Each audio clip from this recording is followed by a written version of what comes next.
Hey guys, welcome back to my review of MEMENTO, the 11th episode of The Gifted Season 2. Now, I'm not going to waste a lot of time talking introductions over here, but this episode has not only been one of those strong builders towards the end game of the season, but instead it also had plenty of Easter eggs and reveals to its name. So without further ado, let's get started in number 1. From the very first moment of the episode, we're getting hints that the music box belonging to Andreas von Strucker really matters to the current situation with Lauren. But it isn't really just a music box, is it? There is the letter left by Andreas von Strucker, the one that Lauren finds and reads, and there is as well the two locks of hair bound together, one from his head and one from his sister's. So not only are we watching a Fenris twins flashback, but we're also getting a heavy Easter egg as to the idea that Andy and Lauren might actually turn into the show's version of the Fenris twins. Now when we get a little background on the origin story for the box early on, it's 1985, and Andreas is picking up the box from a shop after having it modified, and killing the man who did the job for him as well. So I'm almost certain over here that whatever's happening with Lauren is all because of the box, and it was meant to do that. That was the objective of modifying it. I'd assume at that point he was thinking, well, this box is going to fall into the hands of one of my descendants in the future, and if that were to be the case, I wanted to wake something up within them. That way they could carry on and continue the mission that me and my sister started. Now I do think the modification has something to do with the two locks of hair, so either those are the memento that the episode title is referring to, or if the music box itself is the cause, then the music box is the memento and not the two locks of hair. But in either case, it is one and the same. It definitely is one of them, because one of them did serve the purpose that a memento would serve, which is basically remembrance. But number 2, that new saw blade of Lauren's, that was so badass. But it does seem that these dreams are kind of awakening the powers of Andrea within her. But that might mean as well that if Andreas von Strucker did have additional powers in this gifted universe, then Andy as well might be developing powers pretty soon. Powers that would be very similar, if not exactly the same, as those of Andreas von Strucker in this gifted universe.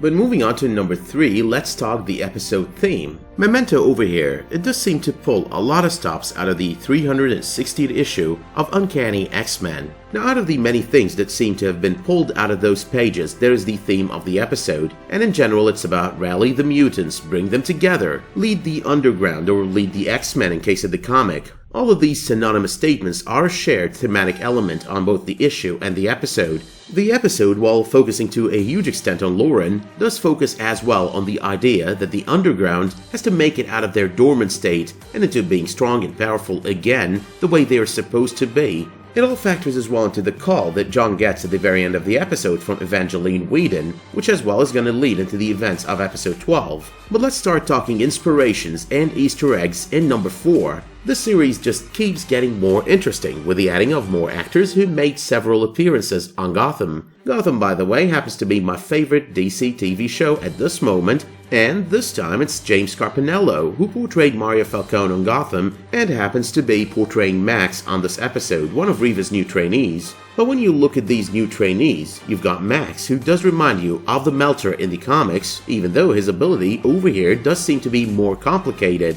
He seems to be melting metal in place, so it does not really start pouring on the ground, which is kind of strange really. But besides Max, you've got Heather, and she seems to be able to teleport items, like matter for short distances. Now the only character that I could think of when it comes to such ability, transporting matter or teleporting matter from one spot to another, and very short distanced as well, would be Garrison Klum, aka Mr. Brownstone. But finally we've got the third guy, TYCO, and TYCO over here is extremely reminiscent of the Horseman of War, Abraham Kairos. Now the ability of this Horseman of War of Apocalypses was exactly as that of TYCO on this episode. He could cause an explosion by clapping his hands together and redirecting the produced kinetic energy to an object in his line of sight, just like he did with that chair. Now I'm not really saying that these are necessarily Easter eggs, but definitely inspirations for the characters, because the inspiration has to have come from somewhere. But that kind of talk, inspiration, that does speak to the first 2 of the 3 trainees. The third one can definitely be an Easter egg to the Horseman of War, because the ability is just so unique over there.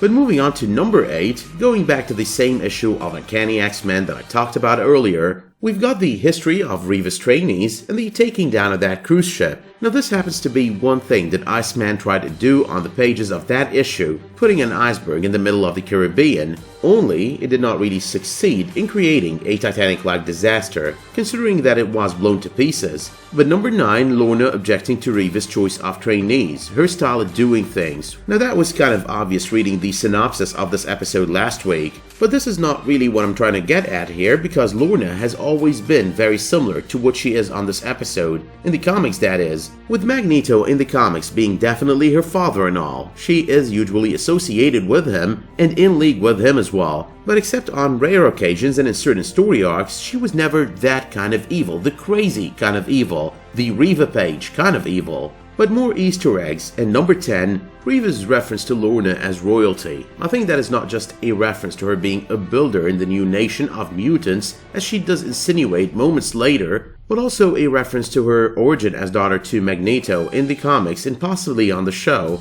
But while it cannot get more royal than that, it could be as well a reference to the fact that Magneto happened to be the first leader of Genosha, along with his acolytes. But we've also got Max's "Your Pops was like my hero when I was a kid. That dude was an OG." I mean, I think it's pretty much settled by now that they'll never mention the name Magneto, but they'll always beat around the bush, try to keep hinting at the origin and repeatedly. But number 12, Jace is completely losing it. Now it does seem at the beginning that Jace wants to expose the underground, but it does seem as well and right away that Benedict Tryon has got a completely different agenda. Gonna talk about that later though. It does give everyone on the Purifier side though a certain character definition, let's call it that. Benedict Tryon is possibly a mutant or some kind of paid goon, playing a game of politics as well. Jace is a man after what he believes is vengeance and in search for what he believes is the truth, and the rest of the Purifiers surrounding Jace, like Ted for example, they're a blind following hate group, even though when you kind of think about it, Jace is actually taking a bigger and greater turn towards the darkness than anyone else. He's really taking huge leaps to that side. I did love how one of these two kids did awaken something within Jace, and for a very brief moment, and then the next moment Ted kills that other kid. So instead of doing the right thing, Jace lies, the very last nail in his good guy act coffin. Vengeance or not, he has crossed so many lines, but this one was just above and beyond.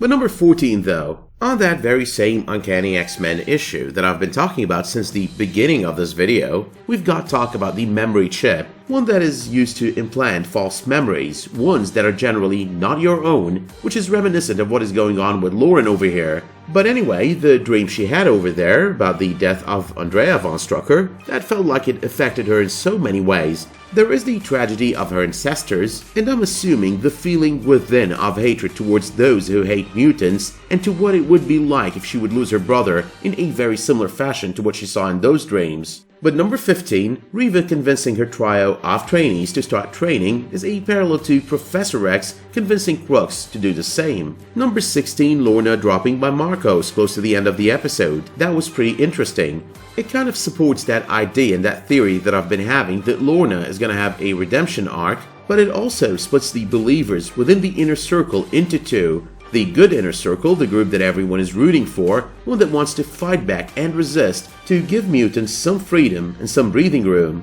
But there's also the bad group, the Reva Page group, one that is equivalent to the Purifiers, only on the opposite side of the Purifiers. I do believe that both are pretty much equal on so many levels. They are both hate groups and they are both genocidal.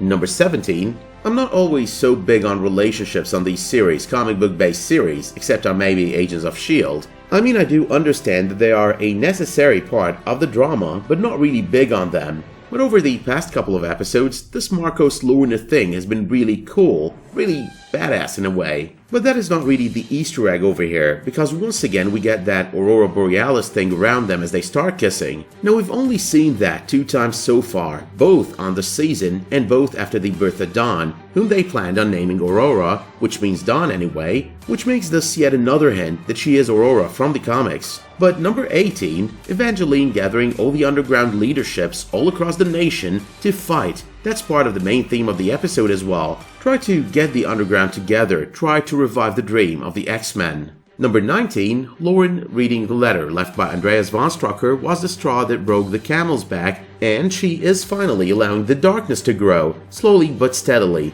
and it is growing. I suppose the only thing about said darkness that isn't like what I thought or believed or predicted was that it isn't exactly caused by her connection to Andy, but it just probably strengthened it a bit further. But finally though, number 20, back to Benedict Ryan. This I suppose was the biggest and most surprising twist of the season so far. Now, unlike his comic book counterpart, who was extremely Purifier, all the way to the very end Purifier, this one happens to be on the side of the bad mutants, the Reva Page kind of mutants. Now, I do think this whole thing with Reva Page and Benedict Ryan felt very realistic. Reva is some kind of dictator. If you haven't seen it yet, she is one. But any smart dictator, not good dictator, just smart dictator, wanting to achieve whatever objectives, usually just finds the easiest way to do so is by inciting hatred. Seriously, it's like a trademark go-to move. And there's no way to incite hatred among your people, no better way, that is, than to give them an enemy that hates them a lot, an enemy that you create, and make sure that they display hatred to your people.